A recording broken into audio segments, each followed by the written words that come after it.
Okay, we're moving along now with our magnetic field diagrams. Now you'll remember last time this left-hand grip rule thing. Here's my left hand. So if I've got electrons moving up the way, I'm going to have a circular field pattern like that with my fingers coming around that way. So I've got those are supposed to be circles. They're not really circles, are they? Circles viewed from an angle. But that's just for one electron. If I've got lots and lots of electrons, then you're going to get lots of these patterns all stacked up on one another, and you'll get something like this. You'll get a moving cylinder of magnetic field, and you can see there the electron beams going up, and there's little arrows there to show you the fields going round and round and round. And again, I've put this diagram as an attachment for you to have a look at if you want to print it out. Now this is a three-dimensional cylinder around a wire. So we have to think, when we're talking about fields, we have to think about three dimensions. Just as when we had our electric field and we had our field pattern radiating out like this, that's actually in three dimensions. And you've got field lines coming out like this, field lines going away down into the page, field lines coming up out of the page. This is just a 2D picture. This is a sort of 2-3D picture with circles which are sort of drawn as ellipses to give the idea that this is three-dimensional. So try and think about that. It's a field that extends through space. Okay, so what physicists can do is I'll look down on this field and I've got circles like this.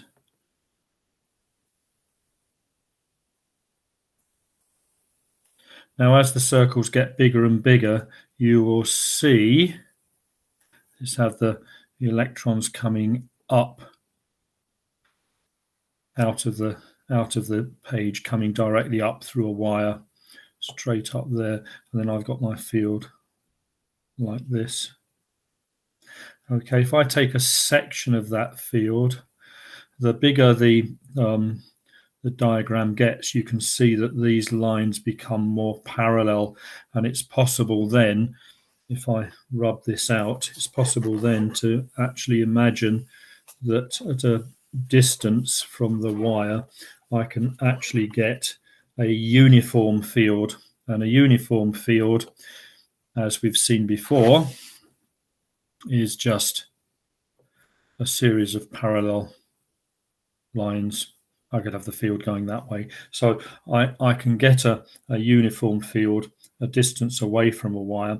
It's also possible to shape electric fields by putting not just one wire, but a series of wires and wrapping them in certain shapes, and they're more likely to give you uniform fields than circular fields.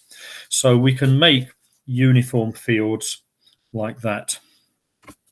Now, what would happen if I've got a moving charge? So I've got a moving charge, and that's a negative charge. Now, that charge itself has its own little field going around it somehow. So I've got a magnetic field because this charge is moving. And I'm not going to draw that because the charge is moving that way, and I'd have to draw a sort of elliptical field there. If this charge with its circular field comes across and cuts across this uniform field, the two fields will interact, and this particle, this field is a thing. The particle is an actual moving object. So the moving object with its field, this field around this particle will interact with this stationary field, and that will cause a force to be put on this particle.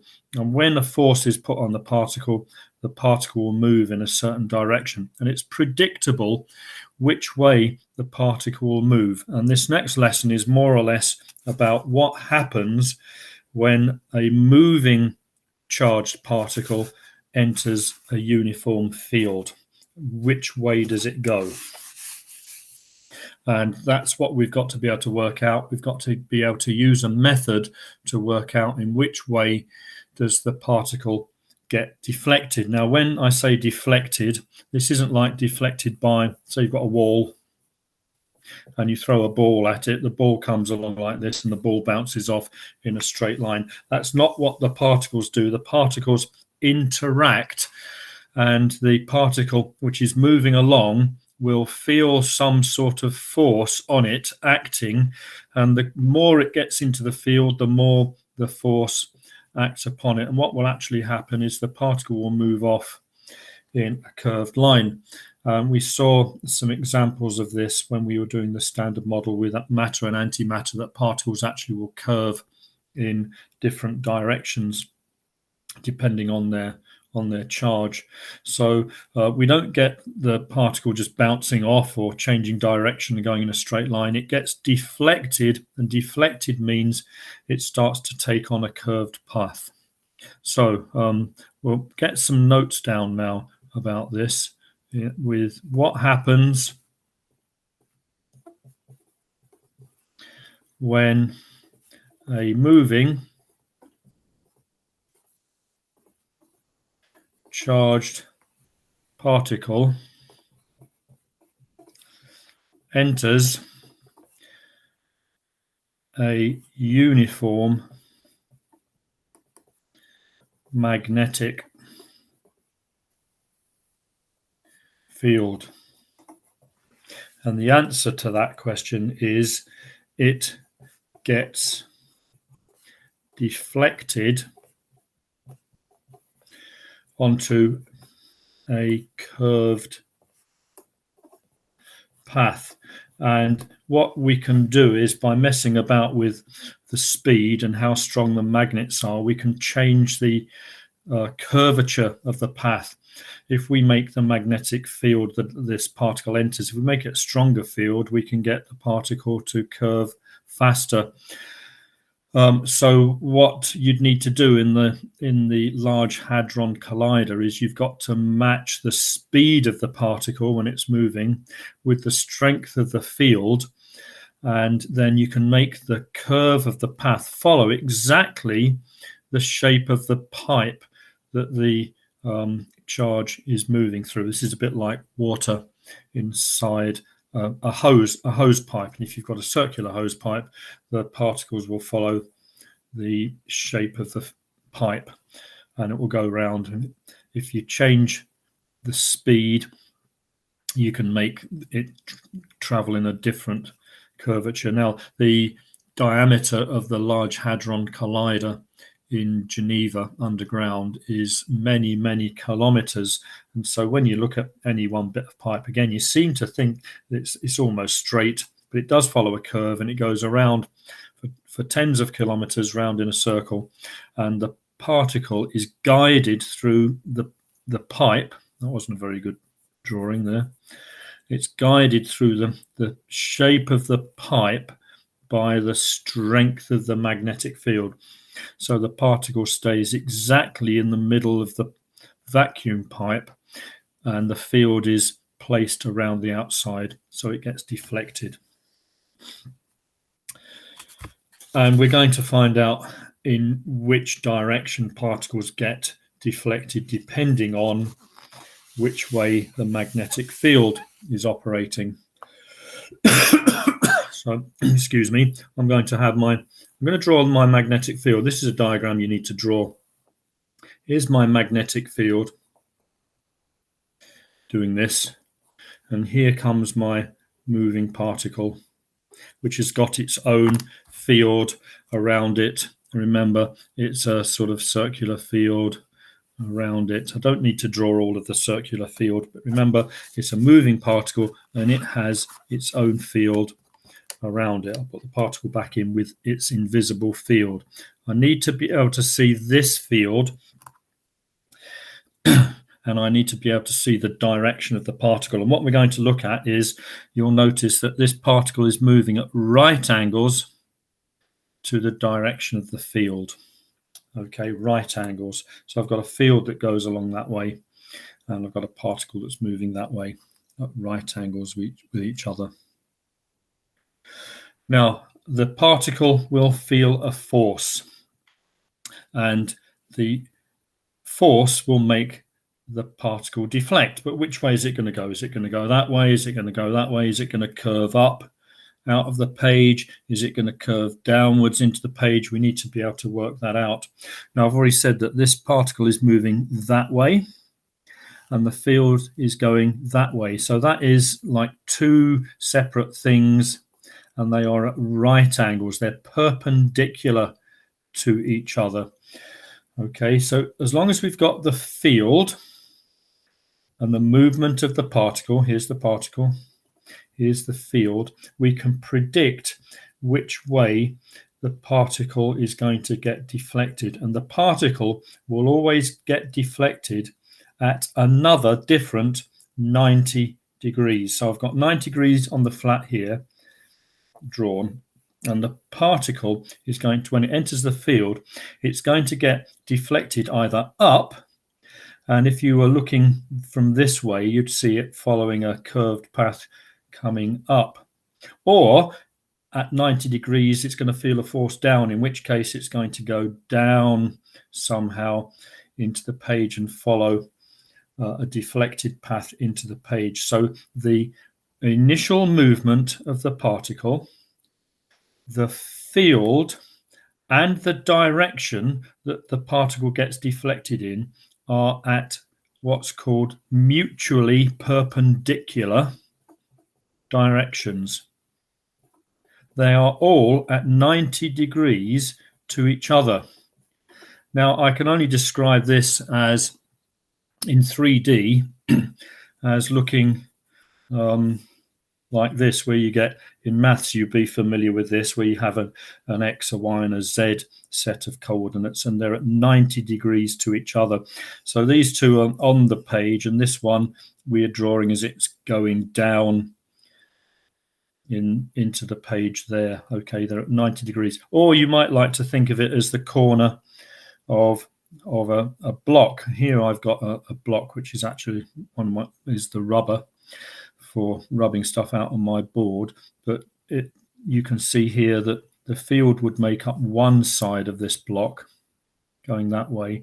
The direction of the moving particle as it comes into the field is moving that way, but we've got a third dimension which is going down, or possibly even up, and we're going to work out whether the particle gets forced down into the page or whether it gets forced up out of the page.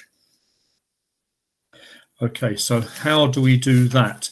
Well, that can be a little bit complicated, but we have a way of doing this, of getting this 3D block idea, and we do this by using something called the right-hand rule. This is not to be confused with that left-hand grip rule that we had earlier. It's a right-hand rule, and what you have to do is you have to make the corner of a block where you have your thumb and your finger, this first finger and your second finger, at 90 degrees to each other, and your thumb and your finger and your second finger, first finger, second finger, and your thumb all stand for different components of the particle moving, the field, and which way does the particle get deflected.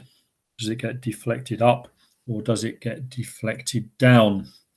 So again, I've done this on a piece of paper, and I've attached this, and again, if you can print this out and stick this in, this will help you get to work out which way the particle moves. And there will usually be, if there's going to be any question in an SQA paper, they'll be asking you about, right, here we are, we've got a field, I've got a moving particle. The moving particle enters the field at right angles. Which way does it get deflected? And we can tell which way it's going to get deflected by using this arrangement of first finger, second finger, and your thumb. And each digit here stands for something, and you can see clearly on here that the first finger stands for the field. So I've got my field is pointing in that direction. Okay, I've got my field pointing in that direction. My second finger is the direction that the electron, in this case it's an electron, is moving in. So I've got my first finger there. I've got my second finger will show me which direction the electron's moving in. So there's the field, lining up with the field there. There's the direction of the electron. And my thumb, if I stick my thumb out at 90 degrees, my thumb is pointing down into the page. And that will tell you that the electron gets deflected on a curved path down into the page that way. Okay, so using your first finger for field direction, second finger for the direction that the electron's traveling in, and your thumb for the way that the electron gets forced to go into, gets forced or thrusted away to the side. So I'll do that again. First finger is the field. Now the electron's not going that way, pointing that way. It's going in the opposite direction. You just turn it over. So I've got the field, I've got my electron coming in, cutting across the field, and my thumb points down and tells me that the electron is forced downwards into the page. Okay. Now this is called the right hand rule, and the right hand rule applies to electrons. Okay, if you get a question that asks you about protons or positively charged particles, you don't use your right hand, you use your left hand. And it's basically the same. The first finger is the field. The second finger is in this case, isn't the electron moving, it's the proton or the positive charge moving. And your thumb will tell you which way the particle gets moved. Okay. So in this case, if this was a proton, I'd have to move across here to do this a little bit, but the proton is moving in that direction, along the direction of my second finger. My first finger there is the field, and my thumb, you'll see my thumb is pointing upwards. So a proton coming into this field will come along here, and it would curve upwards like that. Okay, exactly the opposite to the way that an electron moves. So electron is the right hand.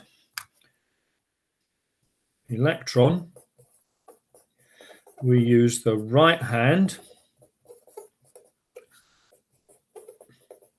And an electron is obviously negatively charged, and a positively charged object, and it could be a single proton, it could be a couple of protons with a couple of neutrons joined on, and then that's the same as a helium nucleus or an alpha particle. But because it has an overall charge, it's positive. But I'll just call it a proton for now. A positive charge, a proton, you use your left hand to tell you what is going where. Now, you are either going to have a go at drawing that,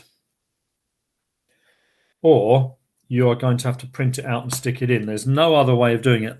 I'm not going to attempt to draw that. My drawing skills are absolutely rubbish, as you know, but you are going to have to remember first finger field, second finger is the direction of travel of the electron, and the thumb will show you in which way it gets deflected. Right hand for electrons, left hand the opposite way for protons. Okay, so moving on from that. Don't forget, draw that, or perhaps take a picture and print it out, or print out the attachment, doesn't matter, but you've got to remember how that works. Okay, right, so no attempt at a diagram from me, but I'll just finish this off and say I've got the field is going that way, the electron is moving that way with my second finger, and my thumb is pointing down. So using the right hand and its right hand electron rule or negative rule, we can see that the electron is thrust, that's your thumb, thrust or forced downwards into the page. And into the page is a perfectly valid description of where the electron is going to go. So field, first finger, F for field, F for first finger. Second is electron, second, it's a second letter in the word second, and your thumb shows you that the electron is forced downwards. Okay, if it was a proton, you'd use the left hand rule, and you can see that it wouldn't be the electron, it would be the proton is thrust or forced upwards out of the page. Okay, right. Now, for this to happen, the electron must cut across the field. It must cut across the field like that. All right. What happens if the electron comes along and runs along in the same direction of the field? Well, if that was to happen, if the electron was to enter into the field traveling that way, it just carries on traveling that way. And if the electron enters the field coming this way, it just carries on traveling that way. It doesn't get deflected up, it doesn't get deflected down, it just carries on in a straight line. So I'm going to write this down. The electron or proton must cut across the uniform field to be deflected. If it travels with or in line with, it doesn't have to travel with the field, it could travel against it, but if it travels in line with the field,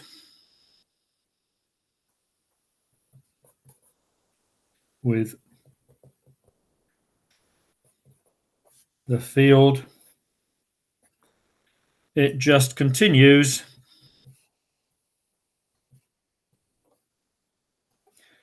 in a straight line and doesn't get deflected. No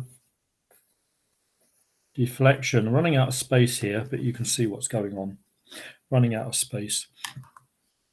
So that could be a typical question you get in an exam, and you can tell if you were sitting at the back of an exam hall off to one side, you can tell when people get to this question because they've all been writing away very diligently, and somehow they all start doing this sort of thing, and you can see that they've got to the question where you've got to work out which way the electron or proton gets deflected. Did it get deflected down into the page or up out of the page?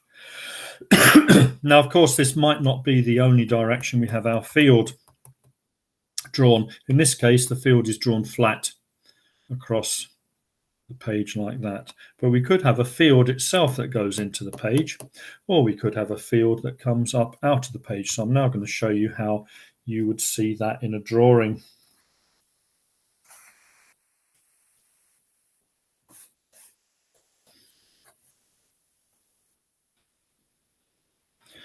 So this is one possibility. We've got the field running across like that. Of course, you could have the field doing this sort of thing as well. Supposed to be uniform, supposed to be the same distance apart, so I better put it the same distance apart across there. Okay, you could have the field going up the way, you could have it coming that way, but all of these, where you get that one and you get that one, these are all fields that are running flat on the page. How do we draw a field that is actually going down into the page? Well, I want you to think of an arrow. And an arrow is a long pointy thing, and it's got a point on one end, and it's got some sort of feathers on the other end. If you saw the arrow coming towards you like that, you just see the point of the arrow. So a field coming straight up out of the page, you would draw just as like dots like that, and that's like arrows coming towards you. So that's a field. And in fact, because it's a 3D field, you'd have to have dots like this, and you've got this uniform field where each one of these represents a field line rising up out of the page. Sometimes you might see these drawn with a circle around it like this, just to emphasize that it's coming towards you. So a dot, or a dot with a circle, means that the field is coming up out of the page like that, because that's what you would see if you were looking at, here's my eye, looking at an arrow like Harold at the Battle of Hastings in 1066, an arrow coming towards him. You'd just see the point coming towards you. Now, what happens if you see the arrow going away from you? You'd just see the back end of the feathers, or if this is a dart and you're playing darts, throwing darts at the wall, you'd see the back end of the feathers going away from you. So here, this would be a field going down into the page. So this is a first one here is a uniform field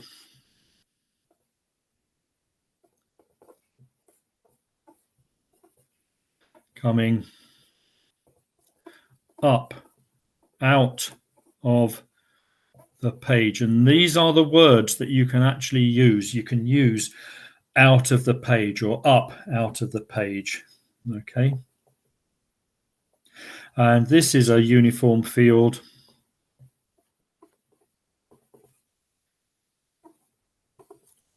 going down into the page. And these are the actual words that you use: out of the page and into the page, up out of the page or down into the page. Right, so the field's going there. Right, so let's have a look and see if we can work out what happens. And you can get a bit contorted here. Let's have a look if we've got a field that's going down into the page like this. So every one of these is a field line disappearing down that way. So this is a uniform field. How do I know it's a uniform field? Because all the squares are an equal distance away from them. And I've got a moving charge. Okay, and the moving charge is coming along like that. And it's outside the field at the moment. Now, because there is no field here, what happens is the charged particle, let's call it a proton. Sorry, an electron. Call it electron for now. There's my electron. It's moving along in a straight line. Because it's outside the field has no effect on it. And it will just keep going in a straight line. So I can continue this line across here. Now, as soon as it gets into the field, what is it going to do? Right, now we can find out what it's going to do by using our right-hand rule, because it's an electron. Okay, so my first finger is the field. So I'm going to point my first finger down. Okay, I've got my first finger pointing down into the page. Okay, the electron shows me the direction it's moving in. There, that's my second finger. And my thumb shows me in which direction the electron is going to get deflected. So the field goes down, first finger. Second finger is the direction of the electron coming that way. and my thumb shows me in which direction it's going to get deflected, and it's going to get deflected up the page because that's the way my thumb is pointing. So as soon as it comes into the field, it's going to start getting deflected that way up the page, not into the page or out of the page, but up the page. Okay, so I've got field down into the page. I've got electron, which is going from right, it's moving right to left, and the thrust or force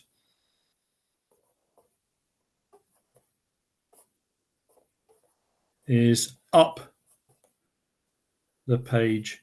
Now, exam questions will either have this diagram ready done for you with the crosses with the field going down and the electron coming along, and you have to just draw on the path which is going to go up the page, which you've correctly worked out from using your right hand, or you're going to have to use the words. Okay, so if it says the field is down into the page and the electron's moving right to left, you'll work out and write down the thrust or forces up the page. It's more likely you would see this diagram that you've got to complete. So the electron's moving there, and you would have to put the curve that goes like that. Okay, so that's one example we're going to have a look at. Let's have a look at another one, and you can get no end of different variations of what's going on here. Let's have the uniform field. Now this is coming up out of the page, and remember I said you could put little circles around each of these if you want to, but I'm not going to. And I'm going to have a proton, a positively charged particle, and it's coming up the page. Now the proton, you have to use the left hand rule. Okay, so your first finger is the field, and your second finger, now normally this would be an E for electron, but I can't get a word for second finger that's got the second letters of P in it, so you're just going to have to remember that this time it's the second finger which is the movement of the proton, and your thumb is going to be the thrust or the force direction that it's going to move in. So, right, this is going to be a little bit tricky because I'm going to have to use my left hand now. Okay, so my first finger is the field, and the field is coming up out of the page. So I want to get my finger coming up out of the page like that. The direction of the proton is my second finger. So I've got to move across. I've got my first finger there coming up out of the page. I've got my second finger is the direction of the proton. Right, I actually can't bend my finger that far. And I've got my thumb there showing me the direction of the force or thrust, and you can see it's to the right. So what you'd do is you would continue that because it's outside the field, and then you'd have it curving around to the right like that. Okay, so that's how you can use the left hand rule for positive particles. I need to go back again so I can write properly. And the right hand rule for negative particles to work out any of these directions. Okay, now you'll get some questions with these that you'll be asked to complete, and you've just got to sit there and bend your fingers around into these different configurations. But remember, it's perpendicular. Field and direction are at 90 degrees to each other, and then the field and the motion of the particle are at 90 degrees to each other. and the other 2 as well. Just remember, it's like the X, Y, Z coordinates. So there you go. So that's it. Now in the notes, it says, in the learning outcomes, it says, I can determine the direction of the force on a charged particle moving in a magnetic field. So the direction of the force, it's off to the right there, for a negative particle, we just did negative before, positive particle, using something called the SLAP rule or other method. I'm not going to teach you this thing called the SLAP rule, which is to do with this sort of thing. Okay, when you slap somebody, if you want to know about the SLAP rule, you can look it up if you like. Some people find the SLAP rule easier because they can't get their fingers to do that. Or other method, it says, or other method. And I'm teaching you the right-hand rule for electrons and the left-hand rule for protons. That's what it means by other method. Look up SLAP rule if you're interested. Right, that's the end of this lesson.